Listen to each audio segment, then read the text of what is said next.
So ranked choice voting is a way of voting in which a voter ranks candidates in order of preference. It's also known as instant runoff. And I would encourage you to keep that in mind as we move forward. Ranked choice voting is also known as instant runoff. Instant runoff, you may have participated in one. That seems a more familiar term. So I use those interchangeably to help voters understand how it plays out. So as I've said, probably ad nauseum at this point, but as a voter, you walk into a polling location and you vote as you always would. You pick who you want to win the race, right? And after you pick that initial person, whoever that may be, then you look at the remainder of the candidates and you decide whether, if after that initial round of votes comes in, there is not a 50% plus one majority, you as a voter decide if you've ranked the rest of the candidates, if you are participating in what we're calling instant runoff, right? So what it is you vote for your winner and you rank the ballot, right? And so I'll use the mayoral race because it does have 10 candidates. If you may rank them 1 through 10 in order of preference. And at that point, again, when the results come in initially, we look at the first rankings. The system looks at the first rankings. When those first rankings are counted, if none of the candidates after that first round of rankings has 50% of the vote plus one, then it goes into an instant runoff. So the candidate with the least amount of votes in that first round is eliminated, and their next vote is dispersed among the remaining candidates. We then look at that second round, and if no candidate has 50% plus one of the votes, we look at the lowest candidate, the candidate that had the least amount of votes, and they're eliminated, and their next vote is dispersed into the next round. And that continues until there is a 50% plus one majority. So the races that will be affected are races that have more than 2 candidates, because obviously if you have 2 candidates, you will get a 50% plus one majority. So keep that in mind. I believe the municipal and one of the city council races will not be ranked choice voting. It will be 2 there because there's 2 candidates. Okay? Some frequently asked questions that I've had about ranked choice voting is, this is the number one question, what if I just want to vote for one person? That is fine. The thing we really want to prevent is people feeling some kind of barrier to going to vote because they don't necessarily know how they want to vote the rest of the ballot, or they're unsure what the ballot's going to look like. So we want you to vote. If you want to vote for one person and you want to vote for the one you want to win and not any others, that's fine. Recognize that when you vote for one person, you're not participating in the subsequent runoff elections that would normally take place 45 days later. Runoff elections don't have a very good turnout. The great news about ranked choice voting / instant runoff is that it's happening that very same day, should it go into an instant runoff. The answer to the question is no, you do not have to vote for one candidate, okay? You don't have to vote. Another thing I want to make sure to make clear is you don't vote for a candidate you like the least, number 10. Any ranking on the ballot is a show of support for a candidate. If you are not particular, there's really a candidate for whatever reason you cannot live with, then you should not rank them at all. Again, any ranking gives a show of support to a candidate.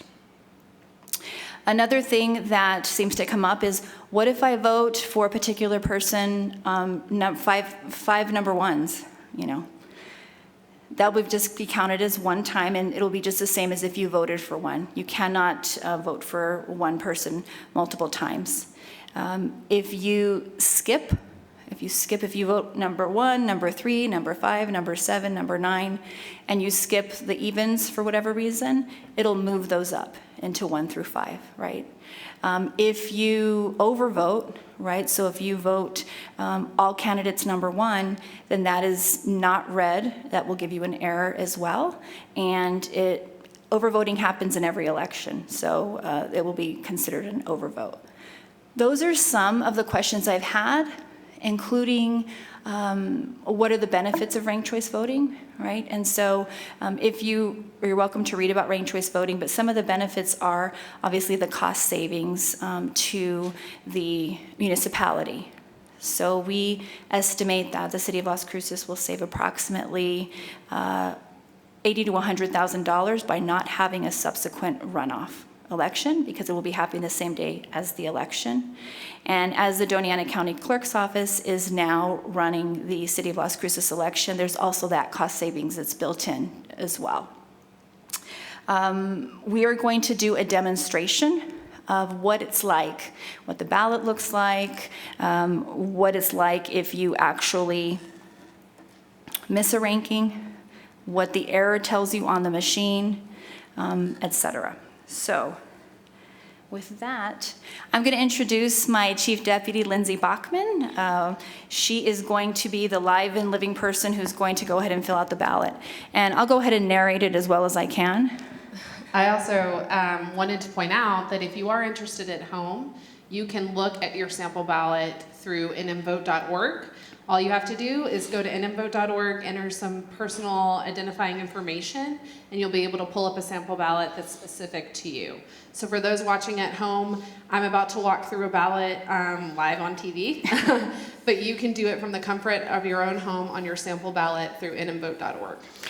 And while Lindsay starts looking at her options, I wanted to remind voters in Doña Ana County that you can vote anywhere in Doña Ana County. You are not tied to a specific school or voting location. Your ballot is a ballot on demand, so it's voter initiated. You will give identifying information and get a ballot specifically for you. Again, if you live in Chaparral but you want to vote in Hatch, that is fine, because your ballot is specifically based on the address in which you are registered to vote. And with that, I will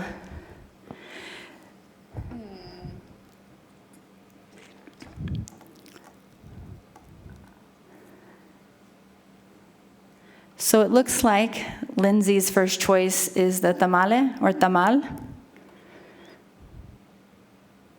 She really likes rellenos, green relleno.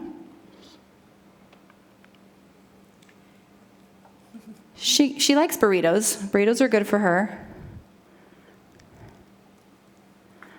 She can live with red enchiladas. But what I understand from her ballot is she's absolutely against tacos. She's putting no show of support behind tacos, so she's not even ranking that on her ballot. But I am very hungry. Yes, so she likes all those things. So what we're going to do now is have her demonstrate what that looks like and what messaging is given to her within the machine. The programming within the machine will recognize the ballot, and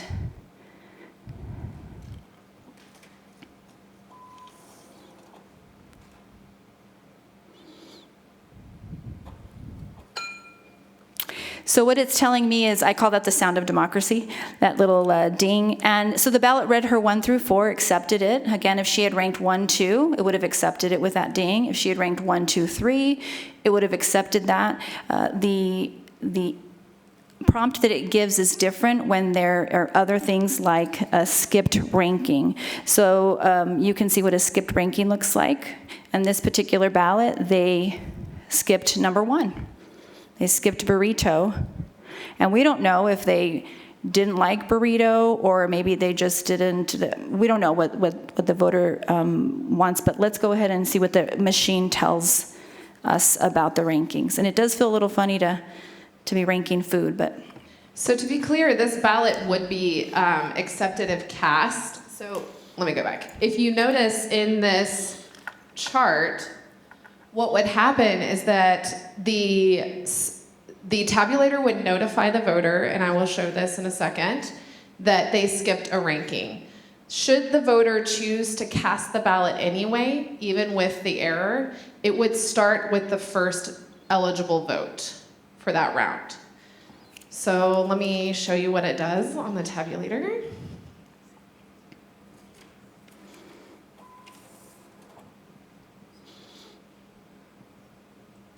So it says, warning, skipped ranking, voting issues were found, and then it says skipped ranking again. It shows which contest the skipped ranking occurred in, and it says favorite food, which is the only contest on the ballot. And so you can either choose to return or cast. Let's say that I do want to fix my ballot. I'll click return. I will notify the election official that is beside the tabulator that I'm interested in fixing a ballot on which there's an error. The presiding judge at the location will then take me through a spoiled ballot process. And what that means is that this ballot would be spoiled officially. We would have it in our records that it was spoiled. We would also have the physical paper ballot that says spoiled across it. So when we do canvass, which happens after Election Day, we can still account for that spoiled ballot. And then we would issue them a brand new one and they could correct the issue. So that's for skipped ranking. Again, if she had decided that that was fine, that she did not want to, and this is exactly what she intended, it will take it, and then it will move those votes to 1, 2, 3, and 4. So on this ballot, as you can see, there's an overvote. And what we know is that historically, voters overvote. Sometimes they feel like they need to fill in every single bubble on a ballot. And what the machine would say to the voter in this instance is that they have overvoted. And because they overvoted here in option 1, it would not be eligible to be counted for that election. We have no idea what the voter intentions were in this case. Yes. So I can still choose to return or cast the ballot or spoil the ballot, as I indicated. Since I had it returned last time, I'm going to be stubborn and I'm just going to cast it this time. So I'll push cast. So it says warning overvoted, voting issues that were found, overvoted, unused because I didn't go all the way across, right? And then it tells me where I overvoted, that I chose burrito and green chili relleno, right? Which is a very difficult choice. I totally understand the overvote. And then it says that I have one contest with unused rankings. Let's just say I still want to cast the ballot.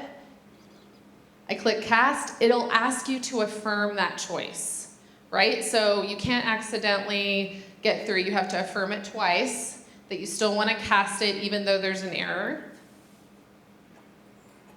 And then you still get the ring of democracy, as Amanda likes to say.